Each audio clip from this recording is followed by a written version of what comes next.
Ladies and gentlemen, sports fans alike, welcome to another edition of Bill Swirsky's Sports Talk Chicago, one of the couple, two, three best podcasts around. So sit back, grab yourself a cold one and a Polish sausage, park your keister in the French room, and listen to Bill Swirsky's Sports Talk Chicago. In Chicago, you know that all sports rock. The Bears, Hawks, Bulls, Cubs, and Sox. Pick your favorite, you can choose, as long as the Packers lose. For everything you need to know, it's Bill Swirsky, Sports Talk Chicago. Bill Swirsky, Sports Talk Chicago. Hey everybody, welcome to another edition of Bill Swirsky, Sports Talk Chicago. On this episode, we're going to be talking about the Cubs and the White Sox starting rotations for this truncated season.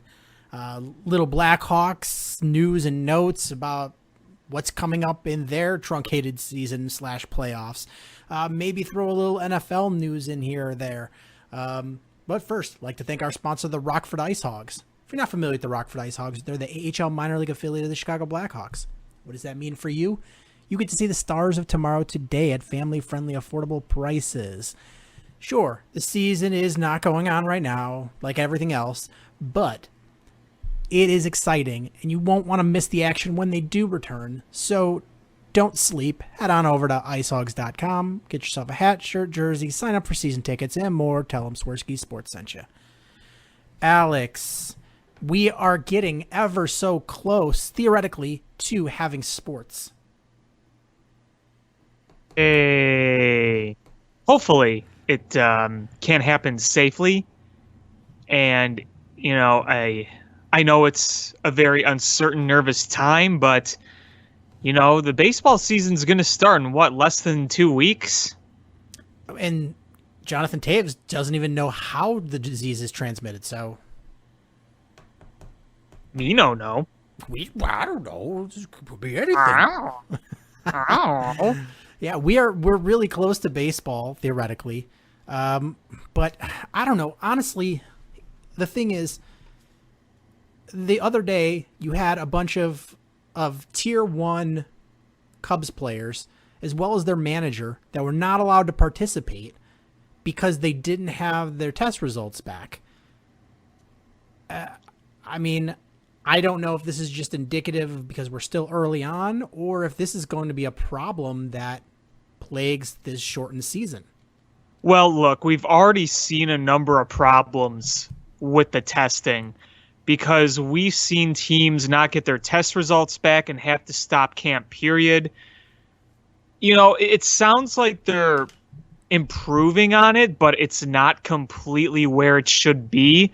So, you know what? I think that there's still a ways to go before it's as reliable as we want it to be, and it should be, but there's still clearly some kinks that need to be ironed out here. I know it's easier said than done, but just for the safety of the players, it needs to be better. And we've heard from several Cubs players, including Chris Bryant, including Yu Darvish, including Anthony Rizzo, including John Lester, that there is growing concerns about being there. They're there for now, but it took some time to evaluate the situation because of how serious it is. So you just got to hope that it continues to improve and cases continue to be negative. I mean, not all teams have all negative cases. We've seen a number of players opt out, and I support their decision 100%. And we've seen a number of players express, kind of being on the fence about it. So, even if you're in camp right now playing, I'm sure it's still constantly on your mind, no matter what team you play for. Oh, absolutely. I mean, Yu Darvish was quoted as saying that he was close to not playing this season. And it was, it took his teammates taking this seriously for him to be willing to do it. And he said, if they weren't taking this seriously, I would not have played. And I wouldn't have blamed him. You're right. Exactly. I mean, sure, these guys are young and in good health, but I mean, I just read the other day about a 41-year-old guy with no health conditions that got it and then ended up getting a blood clot, had to have his leg amputated, and then died. like Yeah. 41. And so it's like, am I willing? I mean, if they're not taking it seriously, would I have risked everything? I don't know. It's a tough balancing act, because as players, you want to go out there and play, but as a human being, with a family and loved ones that you probably don't want to put at risk, it's got to be a scary proposition there. And they're not playing with the masks. The testing has been spotty at best. It's tough. It is tough, and I would not be surprised if we saw more players continue to opt out even in the opening weeks of the season, because let's say the season starts and there's an outbreak of some cases on a team and they're still trying to play. I would not be surprised to see some guys just say, you know what, I don't feel safe doing this. I don't want to get my family sick. I don't want to get sick, so I don't want to do this. And again, I would support those decisions completely. And I mean, and you look at it so they got to take off at least 2 weeks if they test positive, right? Right. How many games is this going to be? 60. All right, so you figure they're playing pretty much every day. You take 2 weeks off. It's like a quarter of the season. Yeah. Yeah. So if you test positive, I mean, is it worth coming? I mean, there's going to be people that are evaluate themselves and be like, listen, I'm out 2 weeks. Maybe I just don't come back. Right. Yeah, that too. And you know what? It also depends on how it affects you too. I mean, if you're sick, you might be sicker longer than 2 weeks. Absolutely. If you get hospitalized, Tommy Hotovy had tested positive, and he's still talking about the lingering effects that he has. And he's out of the woods as far as the risk of his life, but he still has lingering effects. Difficulty breathing and other things, and he's a young guy. Yeah. And think about it. If it affects a young guy like him like that, imagine trying to be an athlete, and if you're sick and it's pretty bad and you're suffering from the effects of it and you're trying to play a game, athletic, physical activity, that's going to be really hard. Absolutely. You saw Michael Kopech opt out. Yeah, that was the first big opt out of any Chicago baseball team, and I know fans, especially Sox fans, who were excited to watch him pitch. He hadn't pitched since 2018 with the Tommy John surgery, but I support his decision completely. I think he is doing what he feels is right, and when there's an infectious disease spreading, I think not being exposed to it is the right thing, if that's how he feels. And right now, into camp, you have both sides of town have get thrown a curveball by somebody they were projecting in their starting rotation. So the Kopech opts out, and Quintana has the surgery for the cut on his finger, and he's very unlikely to be back by the start of the season. And who knows what's going to happen with that, because it could be a few weeks, it could be a month. I mean, when ligaments are cut and you're trying to heal, you got to grip the baseball, you got to throw, and I don't know how that's going to heal. I'm no medical expert, but I just feel like it's going to be really tough for him to come back even before midseason. Again, I'm not a doctor, I don't know, but yeah, I think the Cubs are preparing for that. Yeah, even if you are a doctor, I mean, unless you're actually looking at that, you have no idea what the recovery is going to be like, because there's guys that get a blister, and if that blister just returns, you don't grip the baseball right, you get the burning sensation in the hand, you can't throw properly. This could be something that heals fairly quickly, and he's feeling good about throwing the ball, holding it well, it's coming out of his hand okay. I mean, if he's back in 3 weeks, I wouldn't be shocked. But if he misses a big chunk of the season, I wouldn't be shocked. Exactly. I am honestly like a blank slate. I'm prepared for anything as far as Quintana goes. Yeah, and you know what? I think this is the time, perfect opportunity for a guy like Alec Mills to show what he has. You could give Adbert Alzolay a chance. He's supposed to be your next upcoming starting pitcher.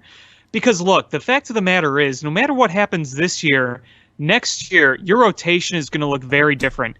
John Lester's likely going to be gone because his guaranteed years are up. And I know I think it's a vesting option, but, with his age where he's going right now, I think most likely he's going to be gone. So, count that as probably gone. Chatwood's contract is up. Quintana's contract is up. Really, all you're going to have left guaranteed is going to be Hendricks and Darvish. So now's the perfect time, I think, to see what you have for the future within your team. Maybe Alec Mills is part of the future. Maybe not. Maybe this is a good time for Adbert Alzolay to show what he has, or at least, pitch a little bit more. But, it's going to take some adjusting right now. And, the Cubs are going to have to be prepared for big changes in the rotation regardless of this year. Alec Mills' time to shine, man. I like him a lot. We've seen his spot starts. They've looked very good. I don't think he'll be anything more than like a 4. But if you can find a valuable bottom of the rotation arm in this guy, then you will gladly take that. You need the pitching depth. Oh, you're absolutely spot on here. I think this shortened season might be a blessing in disguise for the Cubs. You can shore up a lot of things in a shortened season that you can't in a 162 game season. And you also have the opportunity to show what some of these guys can do and what they're going to look like next year, because you really hope that next year you can compete. You might have some more financial flexibility next year. Remains to be seen, but you're right. Darvish, Hendricks this year, and they're the only ones guaranteed for next year. But Darvish and Hendricks are going to be your 1 and 2 in some order. Lester, 3. And it's looking right now that the first opportunities for 4 and 5 are Tyler Chatwood and Alec Mills. And the next group are Colin Ray, Jarrell Cotton, and Adbert Alzolay. Yeah, Colin Ray is a guy that a lot of people have been talking about. I think he was pitcher of the year last year in the Pacific Coast League. So can that translate to the majors? I guess now would be the time to see. I don't think he's a long-term solution, but if you have him now, you might as well see. Because, I think Chatwood is pretty much a lock for the rotation to start. But if things kind of go south for him and they move him back in the bullpen, then you're going to need another arm to replace that if that's the case. I mean, let's say Alec Mills is pitching well, Tyler Chatwood is not. Then you probably turn to a guy like Alzolay or Colin Ray. Yeah, so, I mean, you've got guys that they're stretching out. I think they're going to want – I think I read that they're going to want all those guys stretched out to at least 5 innings by the time the season starts. Yep. Just throwing this out there as well is when Darvish comes back, Quintana comes back, is he hasn't pitched in how long? It's going to take him a while to come back and get stretched. I mean, he hasn't pitched since the first spring training back in March because he got hurt right before camp even started. Yeah, so, really pitched, probably it's been September. Yeah, in an actual game, in a regulation game, yeah. And right now you're seeing all the other pitchers obviously getting their time. Darvish has gotten plenty of time. Kyle Hendricks has. We saw John Lester throw in a simulated game. It was either yesterday or the day before. And then you've seen some Tyler Chatwood. You're going to see more Mills. You're seeing more of those guys. While Quintana just has to get healthy first before we could even throw off a mound or even throw, period.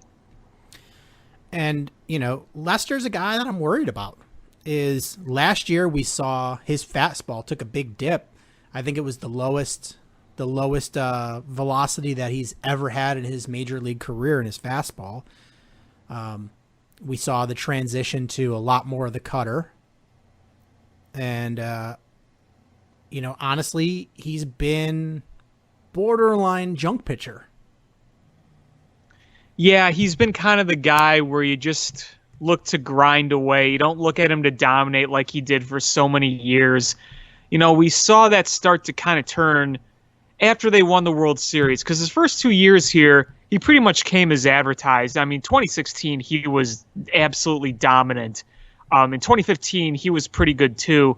In 2017, you saw some of the inconsistencies. 2018, you saw him grind effectively, but you definitely knew that he was pitching to contact more. And then last year, you saw kind of that more of that contact that he got the year before fall in for hits. So, last year, the one thing I will point to last year was he did have some nice stretches still. But again, the stuff was not the same. So I think, is it fair to say he can still be effective? Yes. Should we count on him for being the ace he once was? No. I mean, he's in his late 30s. He's got 1,000,000 miles on his arm. He's just past that point. And that's why he's not going to be the opening day starter. It's probably still going to be between Darvish and Hendricks. So, it's what happens. Father Time always wins. Every time. Still undefeated and after all these years. Yep. Like the Harlem Globetrotters against the Generals. So it's, I'm a little nervous. I mean, if he could get through this year with an improved defense behind him, he can generate soft contact, bite at if his location is good and he can get to soft contact with a much improved defense, we might see an improvement from last year. I mean, it won't be a legit bounce back, but if we can get some sort of temporary relief from last year, I think that bodes well for the Cubs. And the real concerning thing is Craig Kimbrell, man. Yeah. I try not to overreact to scrimmage home runs, but look at spring training and look at last year. He got hit hard. That guy is throwing batting practice at the home run derby. And did you hear about the whole changeup he's trying to develop? No.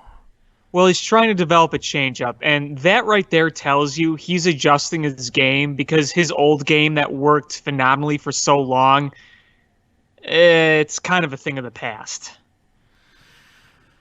Oof. I'm nervous about this season. I know it's a short season. Anything can happen. It's going to be, if you can jump out early, I think it's tough for a team to come back from an early deficit in the standings. But it is, yes. But man, the Cubs need to come out early, and they're going to have to see if the Cubs are going to make noise. They're going to need Anthony Rizzo to look like Anthony Rizzo. That back's got to be healed up. You're going to need to see a Javi Baez great year. You're going to need to see Chris Bryant great year. You're going to have to see Schwarber have a great year. You're going to have to see those guys just pick this team up and carry it. Yeah, you're going to have a lot of competition around you. The Reds look revitalized. They still have to prove it. I'm not declaring them winners like some people are, but I think they're going to try to compete really hard this year with the moves they've made and the core they already have. The Brewers are going to be there. The Cardinals are obviously still your biggest threat, most likely, and it's not going to be the easiest division to play in. I think it's fair to say that they have a more favorable schedule to start the season, so they got to take care of that. They got to take advantage of that. I've seen a couple of outlets say that we're going to have there's actually going to be a trade deadline this year. It's August 31st. Midway, yeah. Saying that they look at the Cubs as potential buyers. In what scenario do you legitimately see the Cubs as being buyers? And I mean by like a buyer, not like, oh, let's pick up, a middle of the bullpen guy, a middle innings guy. Yeah, let's get Melky Cabrera for like a player to be named later. Yeah, like, is there any scenario that you see the Cubs be legitimate deadline buyers? The only thing I could see is if they traded pieces off their current roster for slight improvements. Like if you packaged like an Ian Happ and Albert Almora somehow to get something in return. But I don't see them at all trading any sort of valuable prospects because right now they're trying to rebuild their farm. They're trying to develop more from within. So I don't see any blockbusters happening in a season like this, especially a season where, you could be playing August 31st and then a few weeks into September, there's a huge outbreak of the virus and they have to stop. And then you just traded away some valuable assets you already had. Yeah, I don't think it's worth it. I don't see a scenario, even if they're fighting and clawing and they could win the division, I just don't think it's worth it. You need all of the assets that you have. You just need them. Unless the only situation I could see them being buyers is if they can get somebody at a reasonable cost that could be there for multiple seasons. And I don't know who is worthy of being there for multiple seasons that you're going to get at a reasonable offer at the trade deadline. Right, and you also have to ask this question. What's the value? What's the value going to be like? Because are other teams going to be shopping valuable assets? Are other teams going to be willing to part with young assets? I don't know. In this shortened season, you'd either be selling short or trying to buy too high for what the season is. Yeah, and I just, I look at the season as you play the cards you're dealt, and that's it. I honestly, this is a weird season, and if you get that trophy, you hoist it up, and you hoist it up with pride. I mean, I will be, purchasing my Cubs World Series hat if they win it, but I would not be going all in like this was a regular season, because you're right. There's too many question marks, and you are at a crossroads of this organization of where you're going to be heading. You're either going to be selling things off to do a rebuild, or you make smart moves and you build from that farm system that's not ranked very high. Right. Yeah, it's going to be weird. It's going to be very weird, and that's just kind of how I look at it and accept it. I know this is going to be an unusual season. I know that this is going to be a season where a lot of weird stuff can happen. There's room for great things. There's room for terrible things. I don't even know if this season's going to finish. I mean, I still have my doubts. We're going to get all the way through this thing. So that's kind of the one thing I look at and say, whatever happens, happens, I guess. Now, on the other side of town, I think they're poised to be much better off. You've got a lot of young hitters that look like they're going to be great. You have, Luis Robert, who I've seen compared to Bobby Bonds and Andre Dawson, which are those are amazing comparisons. Yeah, I think Luis Robert might be the next superstar of the league. You watch that guy hit. He fell down the other day. He swung, he fell down, and still went out of the park. Like, that's pretty amazing. It's ridiculous. But, so you've got a lot of great young hitters. Your bullpen looks pretty solid. It's how that starting rotation is going to be. And, is Giolito going to be the guy from last year? We'll see. I don't think he's going to fall on his face. That first half of the season, he was just absolutely, lights out. I think he'll take a step back from that, but I think you're still going to get a good season out of Giolito. You've got Gio Gonzalez, Dallas Keuchel, so you got some veterans there. And then to fill out the rest of your rotation, you're looking at Carlos Rodon, who supposedly is healthy, Reynaldo Lopez, and Dylan Cease. So you got some question marks at the end of that rotation. But if you can put some runs on the board, and you can go into, the seventh inning with a lead, the White Sox are going to be tough to beat. I think they can win their division. I think so too. I picked them to win the division, actually. I just don't think I think the sky's the limit for them, and I don't see a lot of really great competition around them. Obviously, having to play the NL Central is going to be tough, having to play the Cardinals as well, and including that Field of Dreams game, playing the Reds, playing the Brewers, but overall, like, take advantage of this. And the nice thing about the White Sox is, for them, going into the season, there's absolutely no pressure. There's no pressure. So figure out who you are right now when there's no pressure. Just play and see what you got. And I don't see them shopping or buying anything. This is pretty much the core that they have. Just let them play and do their thing. Yeah, I saw one site. I can't remember who it was.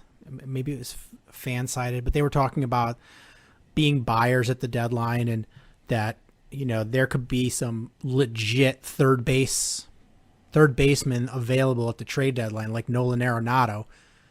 And if you could add a guy like him, move Yoan Moncada to second base, Arenado at third.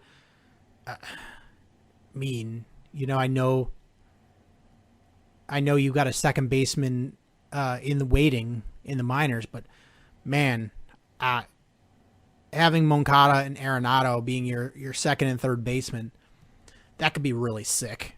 Well, if that happens, I think the Sox are going to win a couple of titles. I mean, yeah. So the future is very bright for this team. It's gonna be fun watching them in this weird season. But they're a team that had two unnamed. I don't know if they've named the players. I have not seen it, but they had two players test positive for COVID-19. Yeah. So, can they get through this year? Well, hopefully they can. Hopefully nobody else gets sick, and hopefully you could see some of their guys continue to grow. I mean, you look at that lineup and you look at the potential, and you look at the veteran presence that's on there, like Abreu and Encarnacion. That might be one of the best lineups in baseball, at least in terms of power and production. Yeah, I'm excited to see what they can do. I'm honestly excited. It's going to be fun. The Cubs. The Cubs, I think, are going to be pretty good, but they're going to be nerve-wracking good.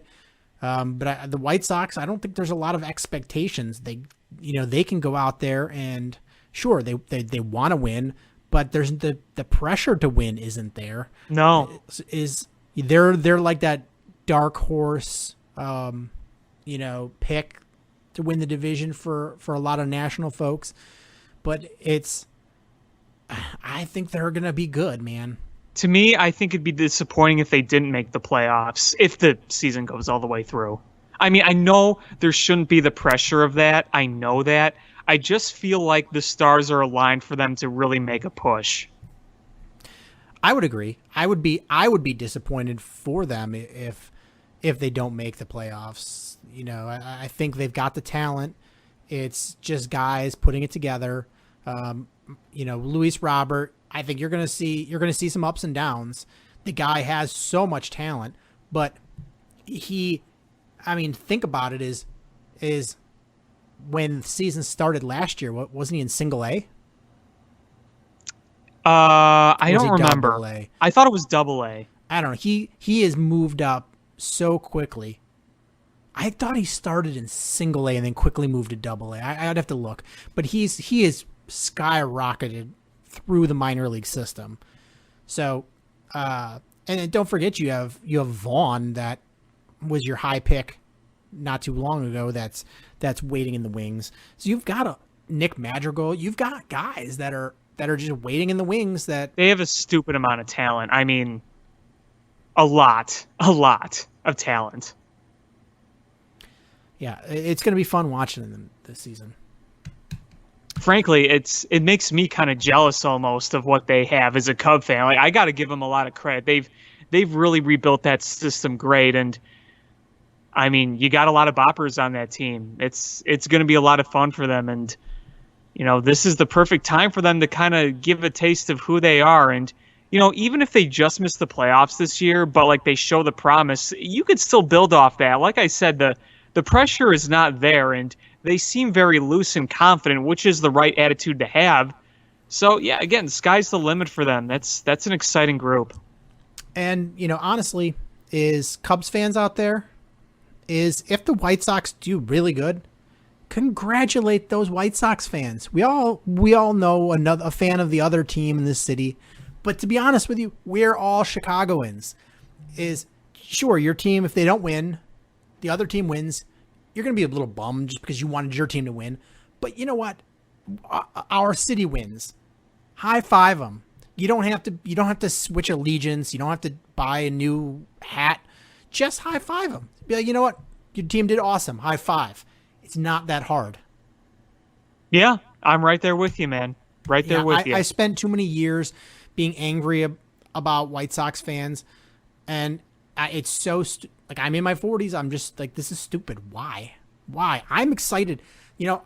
Sure, if you ask me who I would rather win, of course I'd say the Cubs. It's my team, but I'm not going to root for the White Sox to lose. I want them to win too. It'd be great if we could see a crosstown, World Series in this shortened year. It'd be kind of like the passing of the torch. I don't know if I want to see a crosstown World Series, to be honest with you. Well, we know what city's winning. It's true, but we've already seen too much crazy. You know what? The way this year is going, it would be fitting. It really would be fitting to see a Cubs White Sox World Series and people just at each other's throats. But all right, so let's move on to hockey. We're getting close to the start of this new fashioned Stanley Cup playoffs, where the Blackhawks somehow magically are in it. Somehow. Magic. And Corey Crawford was deemed unfit to play. Yeah. I mean, it's easy to speculate what it is, but when you don't have information, you can't make any. Your two speculations are concussions, but he hasn't done anything to get a concussion, or the Blackhawks just don't want him to play because he's their best chance of winning this, and if they miss the playoffs, they've got a real good shot at getting the number 1 pick. Well, the other idea... Okay. Well, that's not what I was thinking. Well, I mean, he couldn't have slipped at any concerts. We know that. That's true. So, yeah, I don't know. I mean, I feel like Crawford playing is like their glimmer of hope of actually making a run. He's the only Corey Crawford finding the magic is the only shot that the Blackhawks have of winning this series. Yeah, it is. And I know Duncan Keith has gone through spiritual stuff and he looks better than ever, but yeah, you're going to need Corey because your other options at goaltender, Malcolm Subban in the NHL hasn't looked spectacular and doesn't have that much playing time. I remember watching him on the Chicago Wolves when they were with Vegas, and in the AHL, I remember him doing pretty well, but in the NHL, there's not a lot of experience there.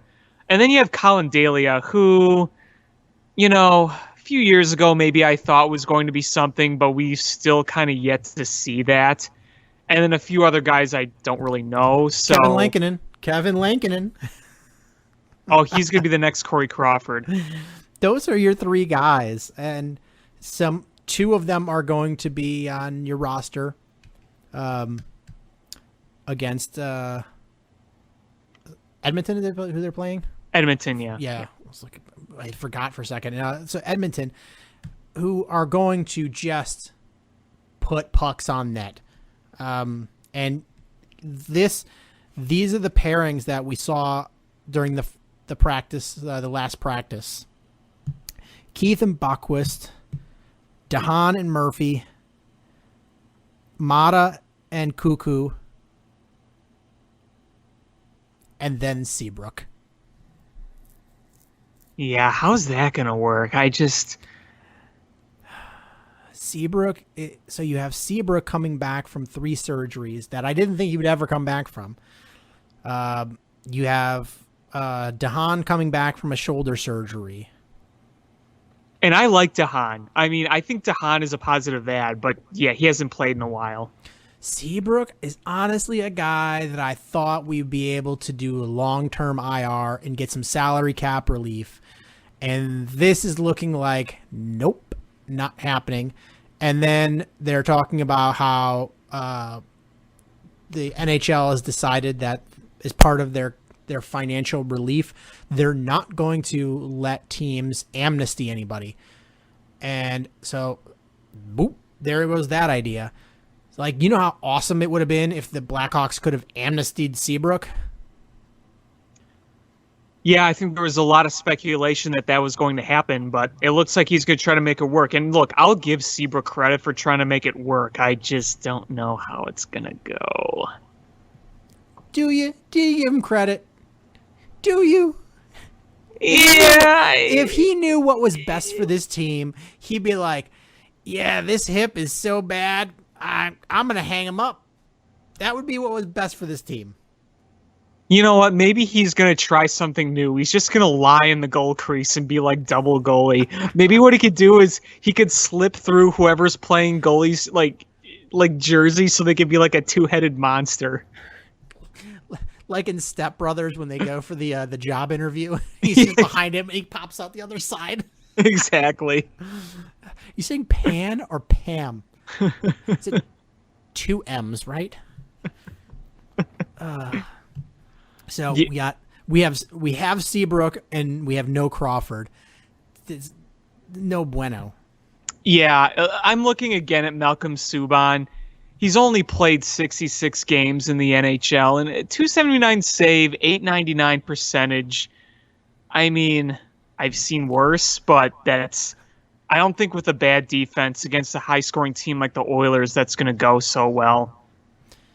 And then here's the lines that in the last practice we saw. DeBrincat, Taves, and Saad on the first line.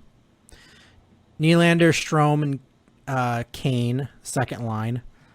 Kubalik, Doc, and Kajula on the third line. Carpenter, Kampf, and Highmore in the fourth line.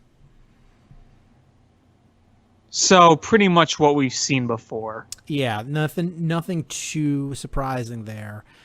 I think the Blackhawks are going to be able to score on Edmonton. It's just I think it's gonna be a high scoring affair, and the Blackhawks are not going to be on the good end of that high scoring affair. Well, I say is, let's say they do get Crawford back and he does play. You say to yourself, you know what? You may give up 45 shots, but if he could stand on his head and you get a nice bounce here or there, then you can pull out some wins. But if they don't, I mean, if your goalie tandem is Subban and Colin-Delia, you don't feel as good. If it's Crawford and Subban, you're feeling a lot better. It would have been nice if they still had Leonard, but we didn't anticipate this, so that's not an option. But yeah, I feel like Crawford really is like their biggest hope. And I know that some of those guys are coming back in great shape, but I guess the other point of hope is, it's going to be weird for both teams. What if the Oilers just choke? Yeah, I'm trying to be optimistic here. Honestly, I'm just excited to see some hockey. Have the Blackhawks go out there. I have no illusions that they're going to win. And here's the thing. They're in the playoffs, and then when they get bounced, they have a really good shot of getting that number 1 overall pick. And the best part about that, I mean, besides getting an absolute stud player, is watching every Red Wings fan cry and scream, rigged, rigged, rigged. They're going to be crying that, and you're just going to get in a big pot of meatball sauce and just covering yourself with it and laughing. I'm just going to have this giant ladle and just ladling myself with meatball sauce. I'm going to develop a fake Italian accent. And then you're going to get This is a spicy meatball sauce. You're going to take out a pitcher and start making Kool-Aid with your wooden spoon. Clink, clink, clink. You will see me. I will be the biggest meatball, but I will do so with a tuxedo and like a part in my hair and a monocle in. So I'm a sophisticated meatball. Oh, that's the best kind. I do declare we have the number 1 pick. Meatball sauce. Meatball sauce. That's the best. The classy meatball is the best meatball. Of course. My meatball will also have a monocle as well. Oh, very nice. And then when they make the correct pick with the number 1 pick, I will be so astonished that my monocle will drop. I simply must stop being so astonished. But I cannot help myself. So Bulls, I mean, they haven't fired Boylan yet. It's coming. I'm not trying to get nervous. I'm not trying to get nervous. I am not trying to get nervous. I am not trying to get nervous. Big Dave insists it's coming. The van is still coming. Every day that passes, I'm a little more nervous, but Boylan is still there. Because did you hear that whole rumor about, oh, they don't want to pay 2 coaches? Well, first of all, wouldn't they technically be paying 3? Because aren't they still paying Fred Hoiberg? I think they are. Just pay him. Pay him to go away. Pay him to go away. I mean, stupid Boylan, bad coach. They're the Bulls. They have all the money in the world. That team is so profitable. Just pay the guy. Here's your check. The memo says "Go away!" exclamation point. It says GTFO.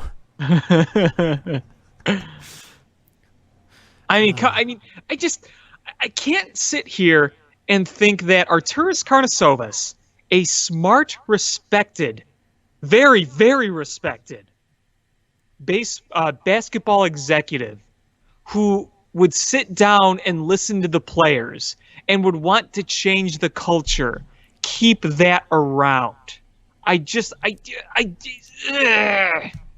no way, right? There's no way. They're going to write him that check, and it's going to have this really, really fine print in the memo. And Boylan's going to look at it. I can't read this. And he pulls out a magnifying glass, and he's looking at it. And as he's looking real hard, you're going to see AK just rear back and boot him so hard with the big Simpsons Australia boot and launch him out of the United Center.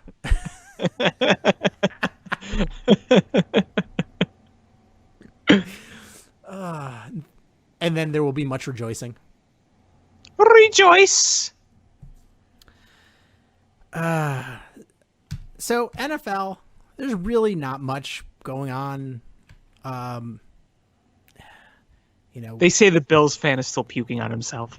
He is, but we're gonna have a name change in Washington. Washington, like Mike Ditka says it. Washington. North Washington. So they are no longer going to be the Redskins. About time. But they're going to maintain the same color scheme, and they said that Chico Rivera and Snyder are going to be working on their new names. So expect something super awesome. What would you name the team? Honestly, I don't know. I mean, I saw somebody post they should be the Red Hawks, so it's got like the same cadence. But I don't know. I like the red tails. Like, people made the red tails with like an airplane logo. I think that'd be kind of cool. That would be cool. I'd be into that. I know it's not an NFL name. It's more of like a minor league hockey name, but I still like that. I do not like. I've seen the Generals. That's terrible. There's already a Generals, and they lose every game. Yes. Maybe that is a fitting name for them then. Yeah, I've seen the name them the Foreskins. Yeah, that joke was old years ago. Yeah, that was a terrible joke. Not good. I saw that there were. I don't remember what the names were, but I saw that there were Vegas odds. You can bet on what the names will be, or the name will be. I saw that. People are so desperate to make a sports bet. That's where we're at. I mean, seriously. Yeah, but it'll be nice to see the change, But it begs the point is, when is Cleveland? I mean, Cleveland's probably next on the list, right? Yeah, I mean, they've already announced that they're reevaluating their name, and they should go back to the Cleveland Spiders. That was one of their names before. Spiders. So, I mean, I'm imagining on the hit list goes Redskins definitely 1, Indians 2, because it was bad enough, but then the Chief Wahoo logo was just over the top. Yeah. I think that really doomed it. Braves probably next. Braves, what I see happening is no more tomahawk chop. I mean, I think that's probably going to end faster than their name gets changed. I think. And then I think, I mean, real low on the totem is the Golden State Warriors. I think. I think they're low, but in that realistic but low realistic, then you got the Chiefs and the Blackhawks. See, I think if the Blackhawks ever made a change, it would just be a logo change to like a hawk, like a black hawk. Probably. But yeah, we'll see. I mean, the Chiefs, I think the Chiefs kind of a terrible name, but they at least have an arrowhead on their logo, so it's not like a person, it's a arrow. Right. It's an arrowhead. Right. But I think the Redskins staying the Redskins for as long as they did was the buffer for everybody else, because I mean, obviously, if the Redskins aren't changing their name, I'm not even going to think about it. I'm surprised that name lasted so long. I was looking at this list of the most offensive names, and there was a Chicago high school called the Chinks.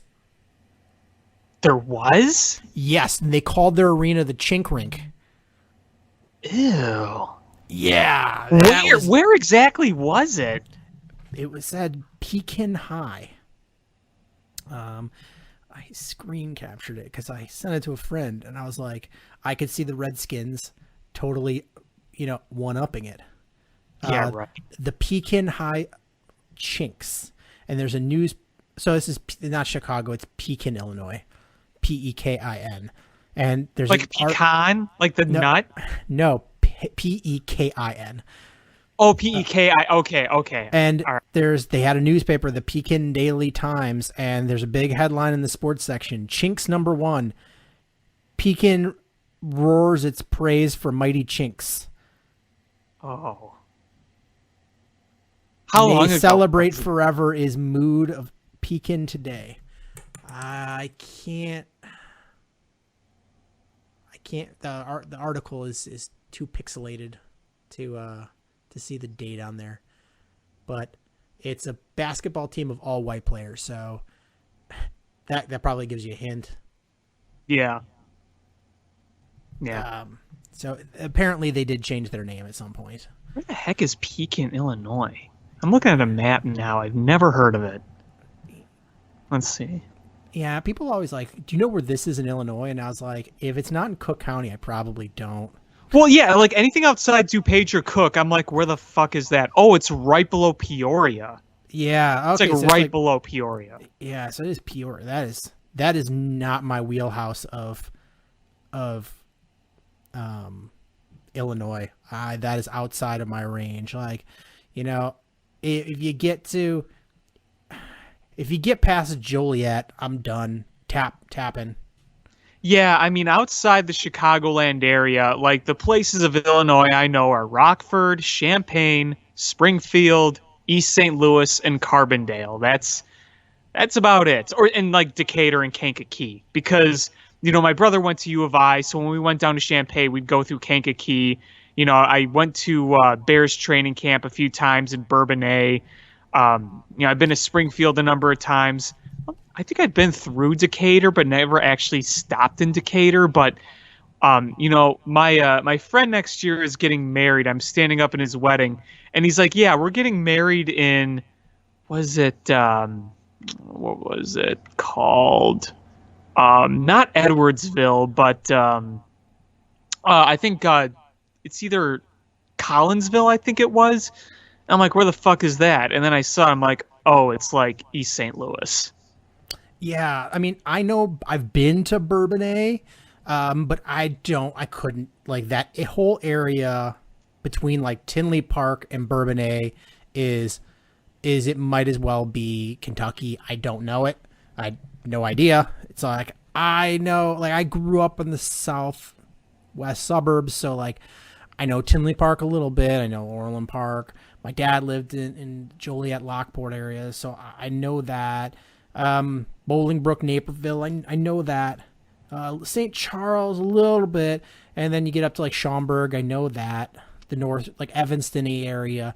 But then outside of that, it starts getting real sketch. Like, I only know Northbrook because that's where my office is. Like, I wouldn't have known Northbrook before I started working out there. Like Elgin, it's a little out of my wheelhouse. Dundee, Barrington, like I legitimately once you cross like into Lake County, I start pulling out a map. I'm like, I'm not sure where I am. Like, sending out smoke signals. I'm like, did they still speak? Does this still speak Merkin here? Well, since I'm a little further west in Elmhurst, I mean, my area is like Lombard, Wheaton, Carroll Stream, Elk Grove, Schaumburg, Oakbrook, Downers Grove, Naperville, Bolingbrook. And then, you go out to like Aurora, that's not as far. Recently, I was in a wedding at Batavia. St. Charles, I'm fairly familiar with. I have some friends who are in Elgin, Hoffman Estates. I've been to Barrington a number of times.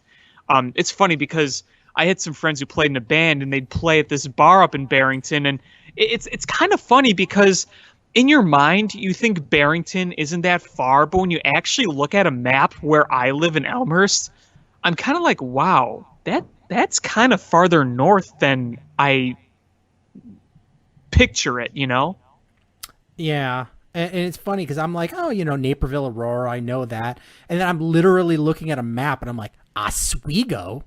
What the hell is Oswego? It's literally like next door to Aurora. I'm like, I don't know that. Oh yeah, I know Oswego, not well, but I know what that is. Like Plainfield. I know Plainfield because they get tornadoes. Yeah. Wasn't there a big one in like the late '80s down there? I think they got it twice in like 10 years. They got wiped out twice. Yeah.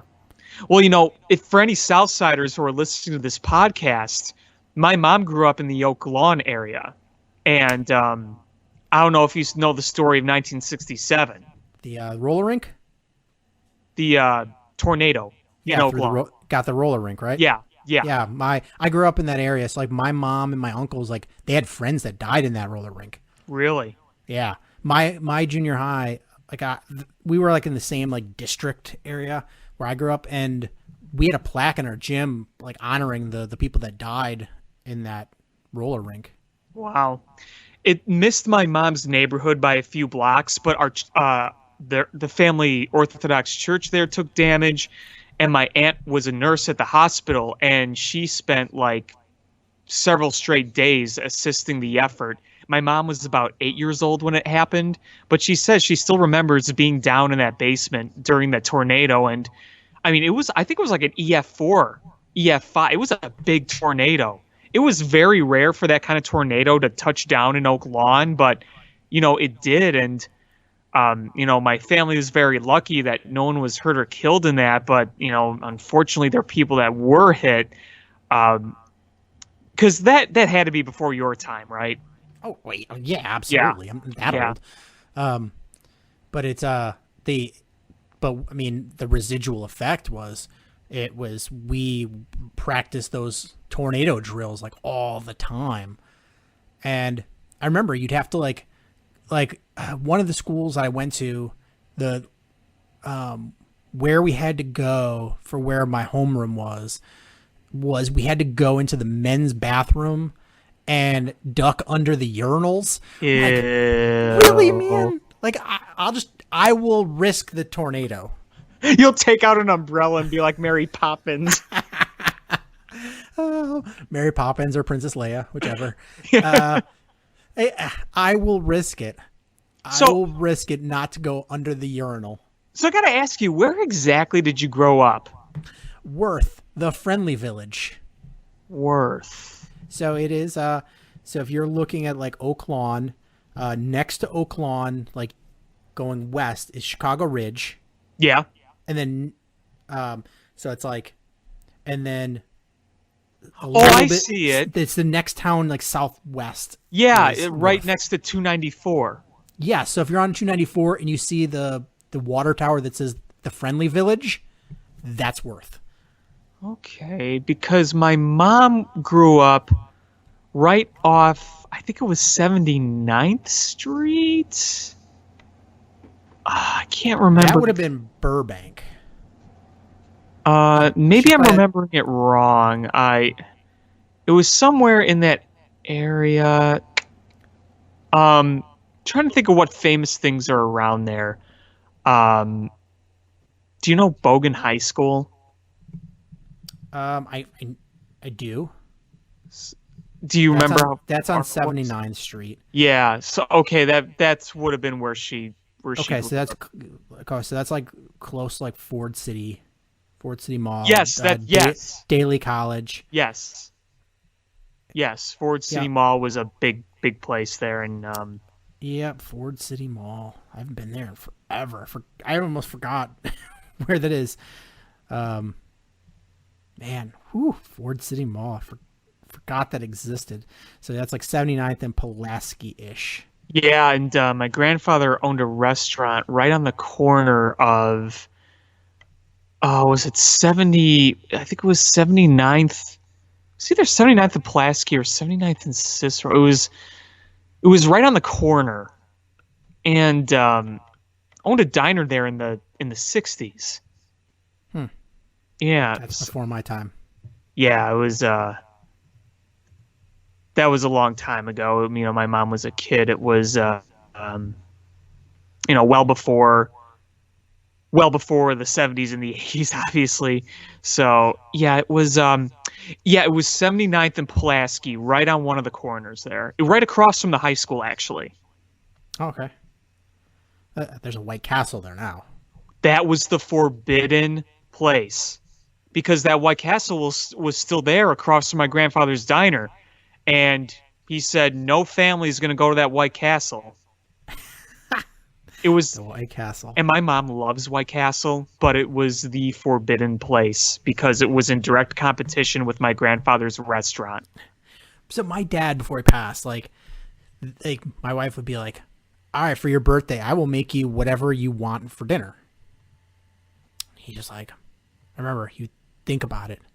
He goes, White Castle. Good man. And then I think another time, he was like, what do you want? She's like, can you pick something other than White Castle? And he goes, Hamburger Helper. Oh, my goodness. Like, simple tastes. But that man would light up. Like, his eyes would light up if you brought him White Castle. So, like, he'd be moody and angry and, like, wouldn't talk and like, be mad about something, and you just walk in with White Castle, and suddenly the whole mood changed. And it was like, chipper as can be because he loved White Castle that much. It was unreal. And then when, the last 2 years of his life, he was living in we had to put him in a nursing home.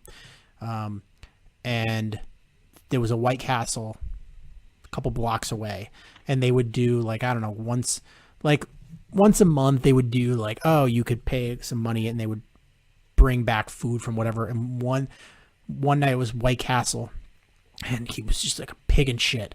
It was like, because everybody pitched in $10, and they bought so many White Castle, and a lot of the old people they ate one or two and they were done. And my dad just housing everybody else's leftover White Castles. And the next day he's like, Sean, I had White Castle for dinner. Oh my God, it was so good. White Castle, I had so many of them. I must have had 20.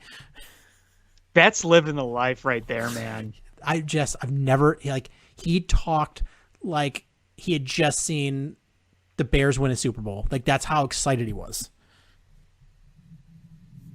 Honestly, if I couldn't, it was the same expression and excitement level that I would have expected had he won the lottery and called to tell me.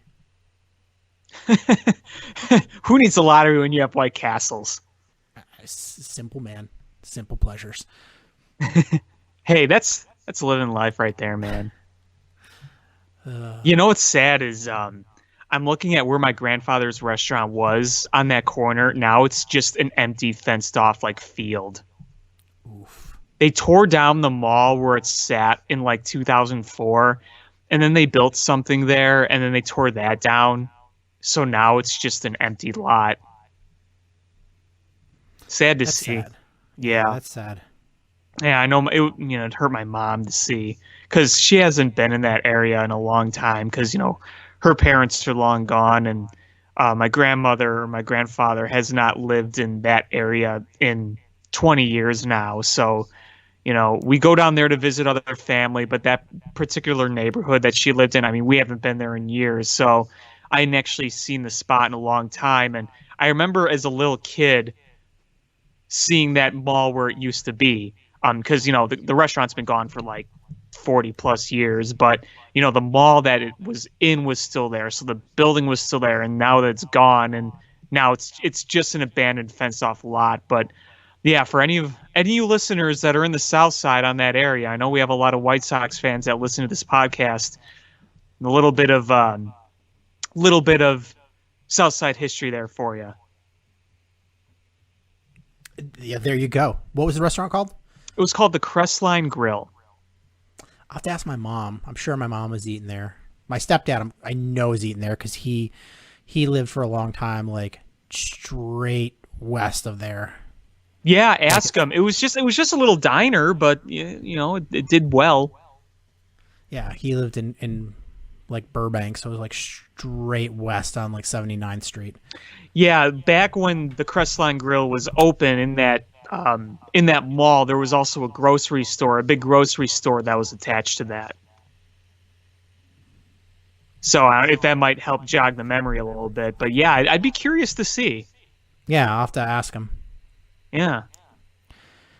Was there anything else you wanted to talk about? No, I think I've said my piece. I think that's going to do it for this episode of Swirsky Sports. I want to thank everybody so much for listening. Please make sure you hit subscribe however you listen to podcasts, whether it's iTunes, Stitcher, YouTube, TuneIn app, Google Play, Spotify. Share this podcast with friends. That's how we grow the show. Follow us on social media at ShyFanPat1, at Swirsky Sports, Facebook.com/Swirsky Sports, SwirskySports.com. Thank you guys again so much for listening. And until next time, bear down. Cubs win! What a lucky break! The good Lord wants the Cubs to win! We thank Ditka and God for all they have provided. Cubs win! Cubs win! Cubs win! Oh, I don't want her. You can have her. She's a Packer fan. She can't fit fit in my van. And she looks like number New Yorkers. Smoking crack is not legal on planes. Bears 31 to -7. The Bears. Oh, when the Bears go bearing down, I wanna